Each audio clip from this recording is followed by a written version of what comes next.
নমস্কার, আমার আরও একটি ব্লগে আপনাদেরকে স্বাগত জানাই। সকালে ভাবলাম পরোটা করব, কিন্তু দেখি না আটা আছে না ময়দা, তাই সকাল সকাল বেরিয়ে পড়লাম সামনেরই একটা দোকান থেকে আটা ময়দা কিনতে। তো সামনে একটা পার্ক পড়ে, তো ওখানে সারাক্ষণই দেখি প্রচণ্ড ভিড় থাকে, বাচ্চা কাচ্চা খেলে। তো সকালবেলা একটু ফাঁকা ছিল বলে মেয়েটাকে নিয়ে একটু গেলাম, ওখানে একটু সময় কাটিয়ে তারপরে ওই আটা ময়দা নিয়ে বাড়ি আসলাম। কারণ সকালে জলখাবারটা যদি তাড়াতাড়ি না করতে পারি তাহলে দুপুরের খাবারটাও আবার দেরি হয়ে যায়। তাই তাড়াতাড়ি করে ঘরে এসে পরোটা আর আলুর তরকারি বানিয়ে ফেললাম। এর আগে একটা ভিডিওতে দেখিয়েছিলাম যে আমার মেয়ের গালে ব্যথা পেয়েছে, তো ওইটা না যতদিন যাচ্ছে দেখছি কালো হয়ে যাচ্ছে। আমি বরফ দিচ্ছি, মনে হয় একটু সময় লাগবে। যাই হোক, আজকে শনিবার, আজকে আমাকে বড় ঠাকুরের মন্দিরে যেতে হবে পুজো দিতে। তো সামনে একটা মন্দিরে গেছিলাম।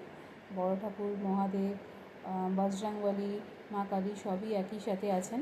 তো তাড়াতাড়ি করে পুজো সেরে, দুপুরবেলা যেহেতু গেছিলাম, প্রচণ্ড রোদ, তাড়াতাড়ি করে পুজো সেরে এসে আবার মেয়েটাকে খাওয়াতে হবে যেহেতু, তো চলে আসলাম। আর কোথাও যাওয়ার এই রোদের মধ্যে বেরোতেই ইচ্ছা করে না। যাই হোক,